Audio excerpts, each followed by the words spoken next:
नमस्कार विद्यार्थी मित्रांनो, गेल्या तासाला आपण संख्या विशेषणांचा विचार केला, ज्याच्यामध्ये आपण 1, 2, 3 आणि 4 या संख्यांचा विचार केला. आता त्याच्या पुढच्या संख्यांच्या बाबतीत काय याचा विचार आपल्याला या पाठामध्ये करायचा आहे, ज्याचं नाव आहे संख्या विशेषण आणि द्वितीय पाठ. आता हा बदल का बरं केला आहे, म्हणजे 1 ते 4 वेगळा आणि 5 च्या पुढे काय, तर आपल्याला हे या संवादातून बघायचंच आहे. संवादम इमम पठत असं आपल्याला दिलेलं आहे, तिथं दिलेला संवाद अभ्यासा. आता संवादाच्या माध्यमातून आपल्याला त्याचा जो परिणाम आहे तो चांगला साधला जाणार आहे, म्हणून आपल्यासाठी हा संवाद या ठिकाणी संख्या विशेषणांच्या बाबतीत दिलेला आहे. आता इथं बदल काय आहे, तर पुढे जाऊन आपल्याला बघायचंच आहे की 1 ते 4 पर्यंतच्या संख्यांच्या बाबतीत विचार करत असताना पुल्लिंगी, स्त्रीलिंगी आणि नपुंसकलिंगी असे त्यांच्या विभक्तींचे प्रत्यय वेगवेगळे तयार होतात किंवा त्याला लागतात विभक्तींनुसार, लिंगानुसार. पण 5 नंतरच्या सगळ्या संख्यांच्या बाबतीत लिंगभेद नाहीये, तर समान त्याला विभक्ती प्रत्यय लागतात. तर हा संवाद आपण बघूया, म्हणजे तुमच्या ही गोष्ट लक्षात येईल. मातामही पृच्छति एकतः चतुःपर्यंतं संख्या रूपाणि अधितानि खलु पंचतः तु संख्या रूपेषु न लिंगभेदः ताः यथावत प्रयोक्तव्याः. त्या जशा आहेत तशाच बोलायच्या असतात किंवा त्याचं प्रयोजन करायचंय. वेणुः वदति ज्ञातं तर्हि पंच आसन्दाः पंच अंकन्यः पंच भवनानि वा. म्हणजे जशा आहेत तशा, म्हणजे कसं आपण जे संख्या विशेषण म्हणतो ना, 1 2 3 4 5 6 7 8 9 10 11 12 वगैरे या पद्धतीने त्याचा उच्चार जसा आहे तसा करायचा. फक्त त्याला विभक्ती प्रत्यय मात्र लागणार आहे. मात्र पंच छात्र पंचा छात्राः किंवा छात्राः असं नाही करता येणार आपल्याला, तर पंच छात्राः असंच ठेवावं लागेल. तिथं त्या अर्थाने दिलेले पहा, पंच आसन्दाः पंच अंकन्यः अंकन्यः अंकनी या अर्थी त्याचं बहुवचन आलेलं आहे.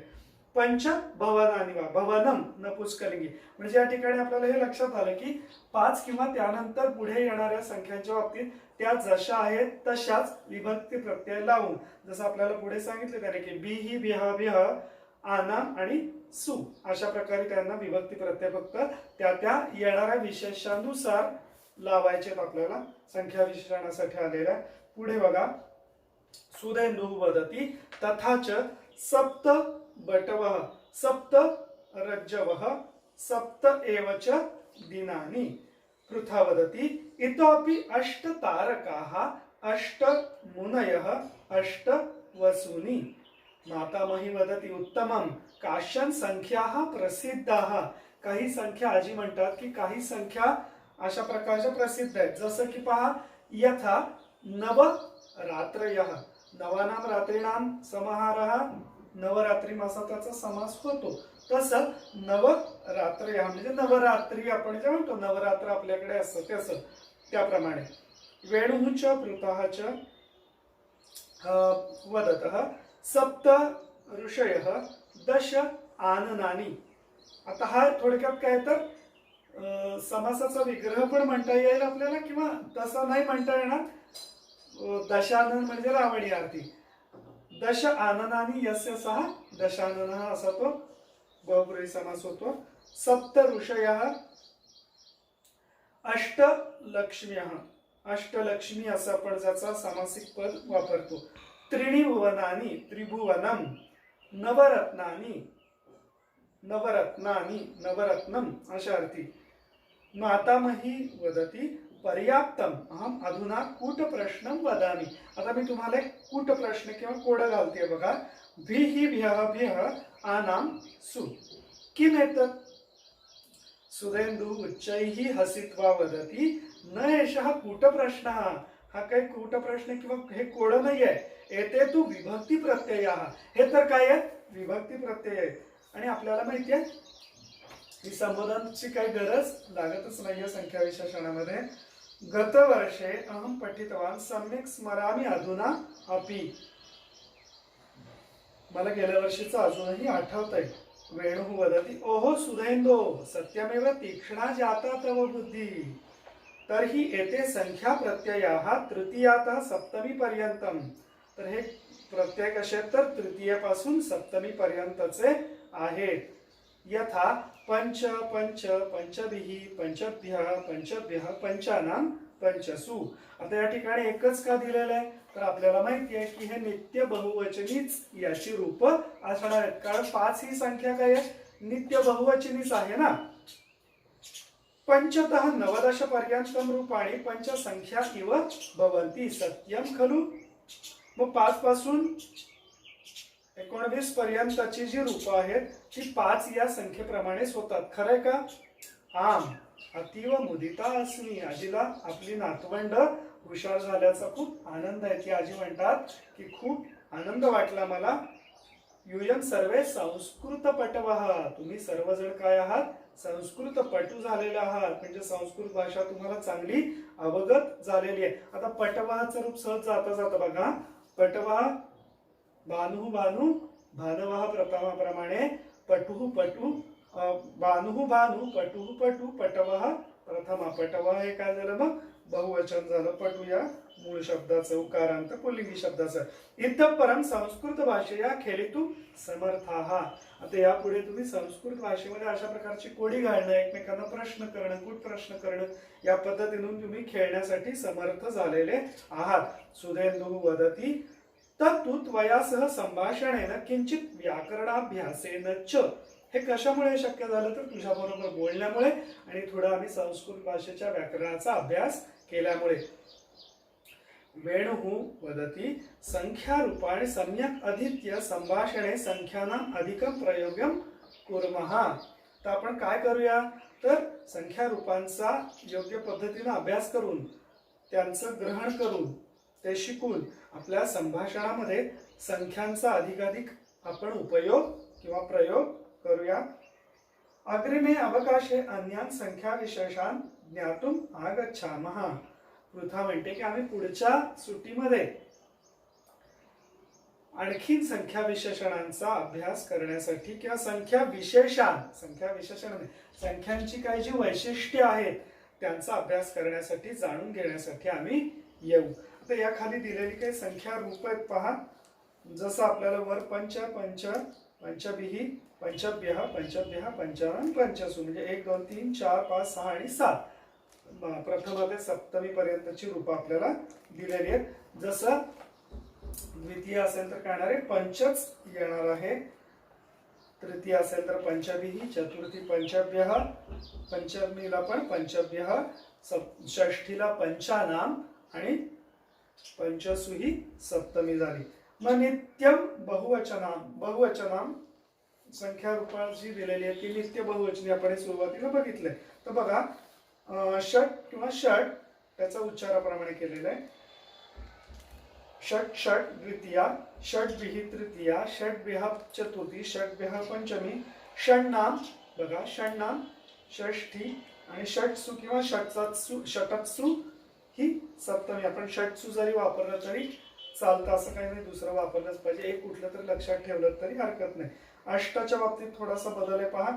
अष्ट किंवा अष्टौ, अष्ट किंवा अष्टौ, अष्टभिः अष्टाभिः, अष्टभ्यः अष्टाभ्यः, अष्टभ्यः अष्टाभ्यः, अष्टानां अष्टसु आणि अष्टासु.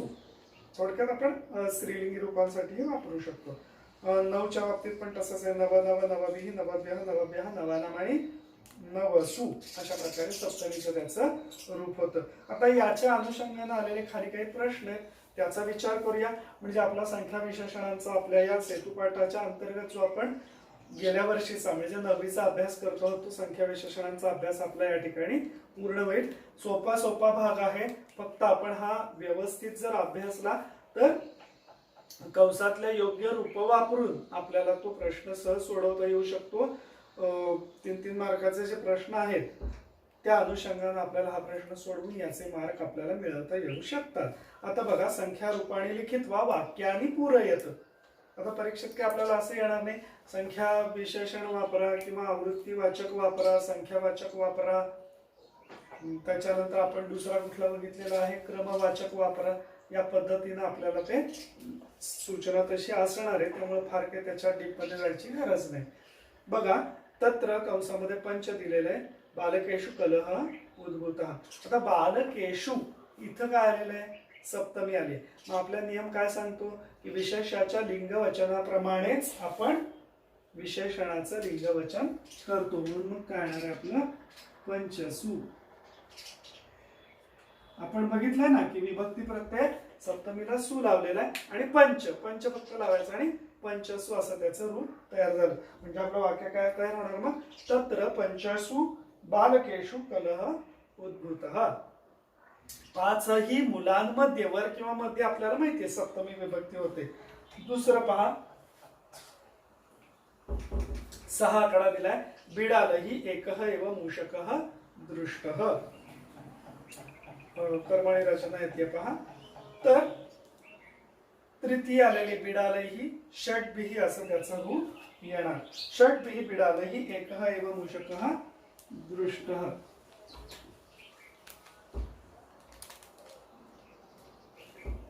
ठीक आहे, पुढे पहा. आता प्रत्येक मी लिहित नाही बसत, सांगतो तुम्हाला तोंडी. तिसऱ्या वाक्यामध्ये पहा, 7 आकडा दिलाय, टिंब टिंब दीपानाम एका आवलीही गृहे दृश्यते. आता इथं काय आहे, दीपानाम षष्ठी आलंय म्हटल्यानंतर काय ना मग, सप्तानाम दीपानाम एका आवलीही गृहे दृश्यते. आता इथं आवलीही जरी असेल, सॉरी त्याचा काही संदर्भ येत नाहीये, एका आवलीही असं आलेलं आहे. आणि दीपानाम जरी ते पुलिंगी नपुंसकलिंगी हा विषय जरी येत असला तरी सुद्धा इथं मात्र त्याच्यात बदल होणार नाही. सप्तानाम दीपानाम आवलीही गृहे एका आवलीही गृहे दृश्यते. आपण वर बघितलेलंच आहे चौथं वाक्य, नवानाम रात्रीनाम समूह नाम नवरात्रम. नवरात्रींचा समूह. मग षष्ठी आली, नवानाम रात्रीनाम समूह नाम नवरात्रम. अपि जानासी सप्तानाम ऋषीणाम नामानी. 7ही ऋषींची नावं तुला माहिती आहेत का, सप्तानाम ऋषीणाम नामानी. कार्तिकेयः मुखैः, तृतीय आली आहे, कार्तिकेय षड्भिः मुखैः वदति किम. 6ही तोंडांनी बोलतो का तो. रावणस्य दशभ्यः मस्तकेभ्यः किरीटाः पतिताः. आता इथं अष्टासु लक्ष्मीषु कति नामानि जानासि. अष्टासु लक्ष्मीषु कति नामानि जानासि.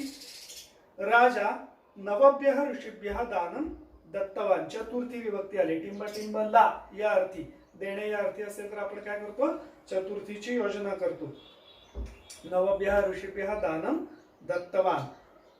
आता बघा, वस्तुभ्यः षड्भ्यः वस्तुभ्यः त्रीणि वस्तूनि आवश्यकानि.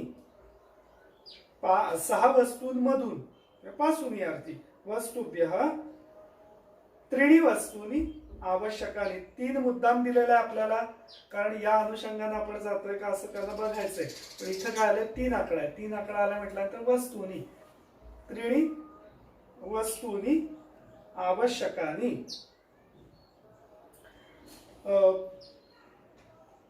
अस्माभिः अष्टानां भूपतीनां चरित्राणि पठितानि. ठीक आहे. त्याच्यानंतर आपण पान नंबर 70 वरती जाऊया. भाषासूत्रम तृतीयम. 9वीच्या पुस्तकातला आपण विचार करतो आहोत सध्या.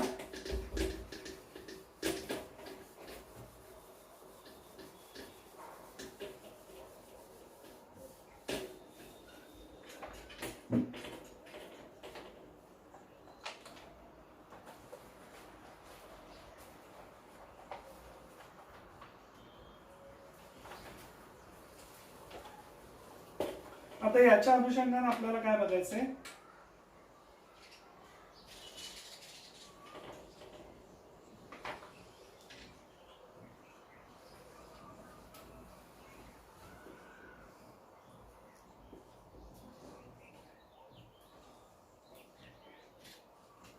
व्यंजनांतानी किंवा व्यंजनांत नामाने. व्यंजनांतानी म्हटलं तरी चालेल, नसेल तर व्यंजनांत नामानी तरी चालेल.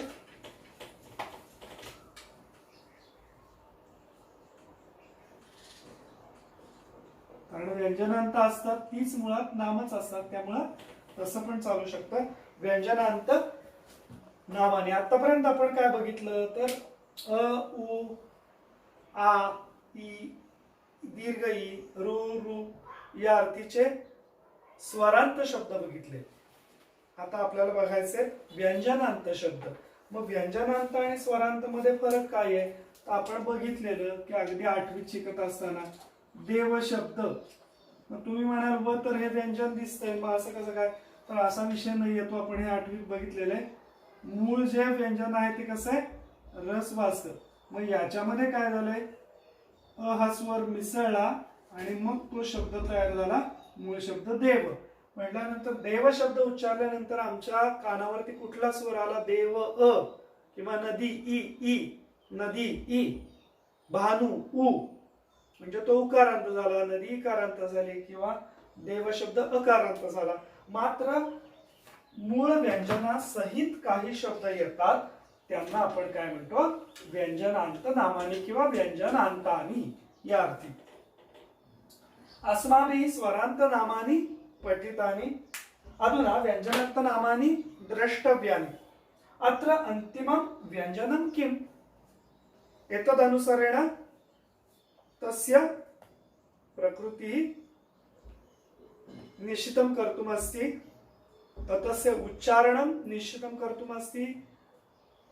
यदि एषः शब्दः स्वरांत शब्दः अस्ति वा व्यंजनांत शब्दः अस्ति एतत् निश्चितं कर्तुम् अस्ति.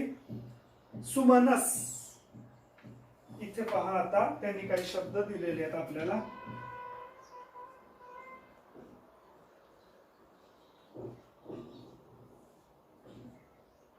सुमनस असा हा मूळ शब्द झाला. मग शेवटी काय आलं स हे व्यंजन. स पूर्ण काढायचं नाही आपल्याला, पायामुळे काय ते, त्याच्यामुळे त्याचं मूळ अस्तित्व येते.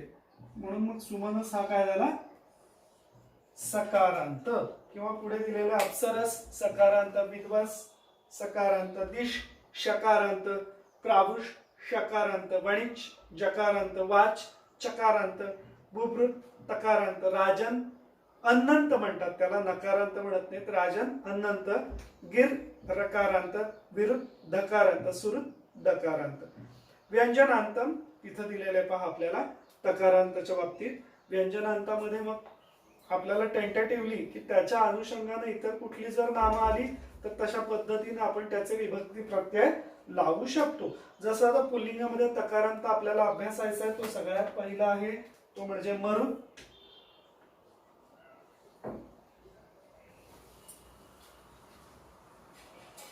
काय झाला मग मरुत,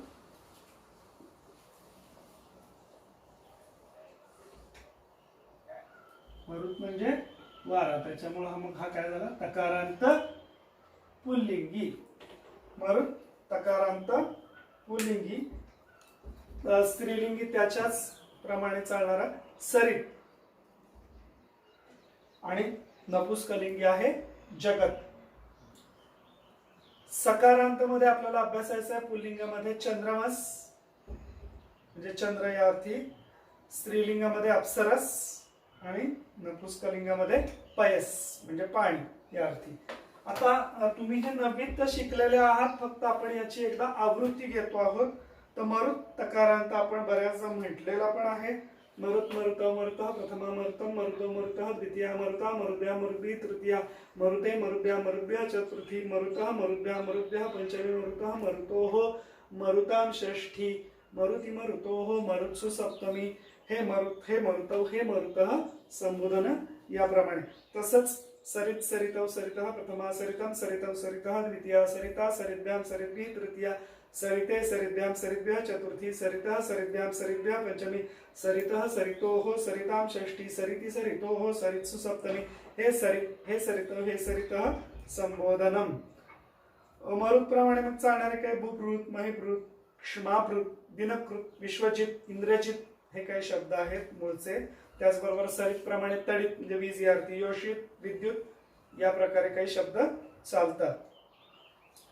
सुरुत पुल्लिंगी संपत स्त्रीलिंगी विरुद्ध स्त्रीलिंगी इत्यादींनी द ध कारांत शब्द रूपाने आपली मरुत सरित इव चलंती यासारखेच काही शब्द जे आहेत ते या मरुत किंवा सरित प्रमाणेच पुल्लिंगी मरुत प्रमाणे आणि स्त्रीलिंगी सरित प्रमाणेच चालतात. जगत शब्द सुद्धा बऱ्यापैकी वापरात किंवा आपल्या म्हणण्यात सारखा येणार आहे.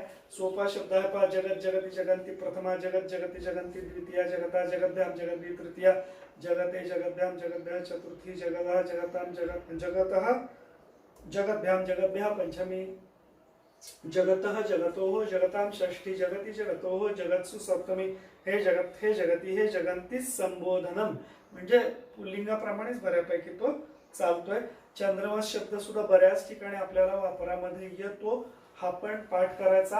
आता फक्त चंद्रमस पाठ करण्याचा उद्देश काय की अशासारखा कुठलाही सकारांत जरी आला तरी त्याचा विभक्ती प्रत्यय हा चंद्रमस प्रमाणेच लागणाऱ्या पुल्लिंगात सकारांत शब्दामध्ये. तो भाग लक्षात घ्या. चंद्रमाहा. आता इथं महत्वाचा भाग आहे पहा की आपण मागे बघितलं होतं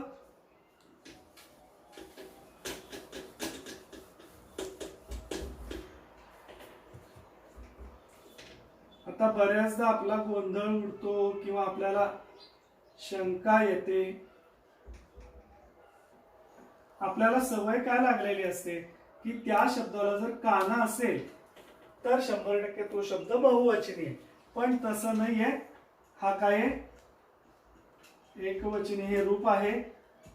त्याचं आपण म्हणताना बघितलेलं आहे. चंद्रमाहा चंद्रमसौ चंद्रमसः प्रथमा याप्रमाणे.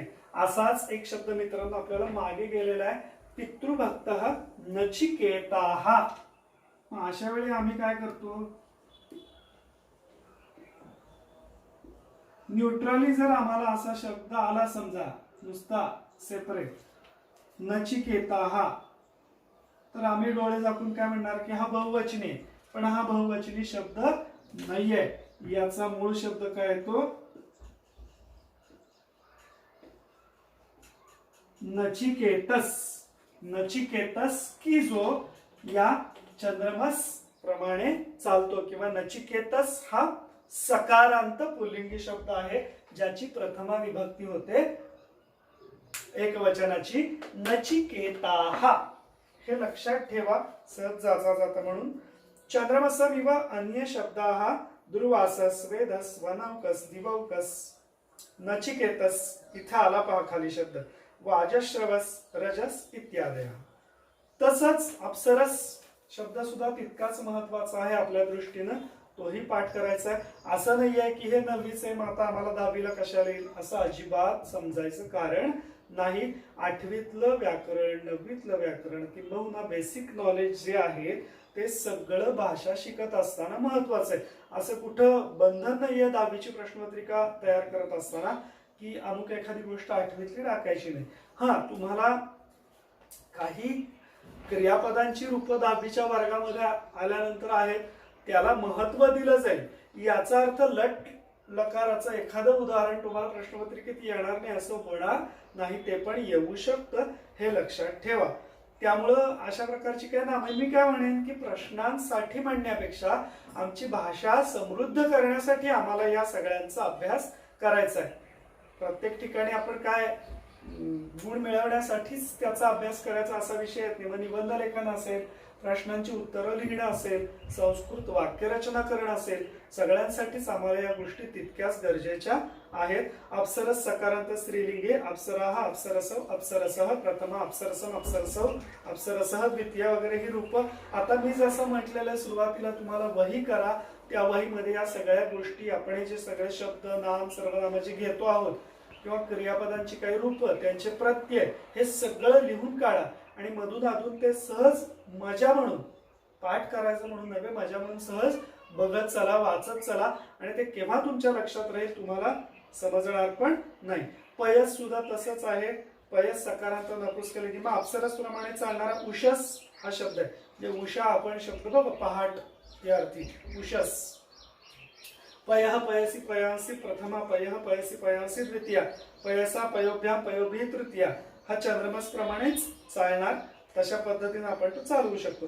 पयस प्रमाणे मग तपस अंबस तेजस ओजस नवस यशस स्त्रोतस तमस मनस वयस वासस सरस नमश्चेतस यासारखे काही शब्द त्याच्याप्रमाणेच चालतात. आता जिज्ञासा पत्रम तुम्ही नंतर सोडवू शकता.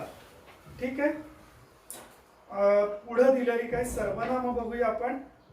जिज्ञासा पत्रम त्याच्या खाली दिलेली जी आहेत पान नंबर 71 वरचं ते पण तुम्ही नंतर सोडवा.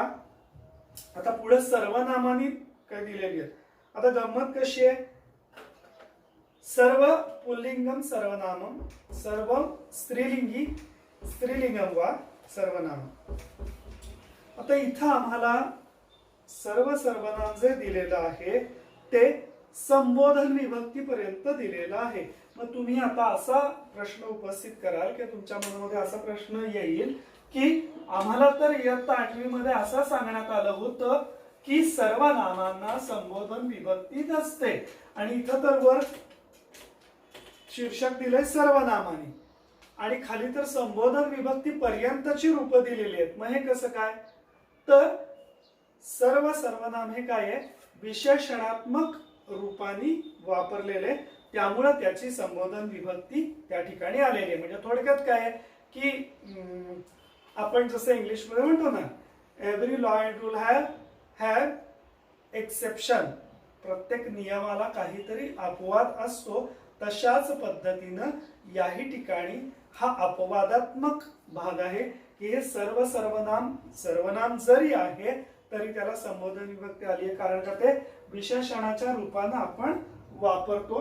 म्हणून मग या ठिकाणी हे सर्वे संबोधन असं त्याचं रूप आलेलं आहे. हा भाग लक्षात ठेवा.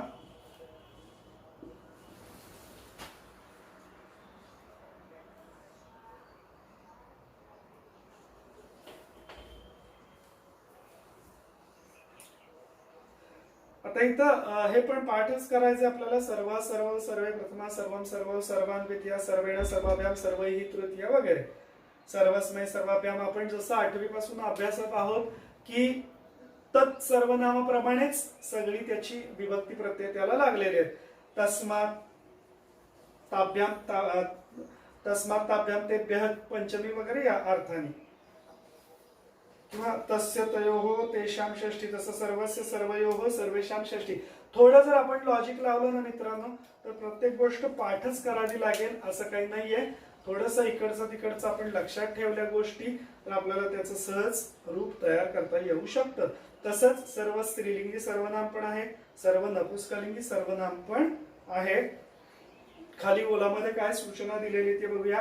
अन्यत् पर च इति सर्वनामद्वयम सर्व शब्दः इव भवति. अन्यत् किंवा पर ही सर्वनाम सुद्धा सर्व शब्दाप्रमाणेच चालतात. अन्यत् सर्वनामपदस्य नपुंसकलिंगे तु प्रथमायां द्वितीयायां संबोधने च अन्ये अन्यानि एवं रूपाणि भवन्ति. म्हणजे नेहमी सारखाच तो नियम आहे की नपुंसकलिंगाची रूप प्रथमा द्वितीया आणि सर्वनामाचा अपवाद वगळून जे इतर जी सर्वनाम आहेत तद यद तद वगैरे इदम, तर अपवाद वगळून संबोधन विभक्ती सुद्धा वेगळी असते. बाकी तृतीय ते सप्तमी पर्यंतची रूप ही पुल्लिंगाप्रमाणेच चालतात. म्हणजे बऱ्याच सगळ्याच नाम आणि सर्वनामांच्या बाबतीत हा नियम आपल्याला माहिती आहे. आता यानंतरचा जो भाग आहे धातुनाम द्वितीय समूह, हा महत्वाचा आहे. हा आपण नंतरच्या तासाला बघूया. आपण या ठिकाणी थांबूया. धन्यवाद.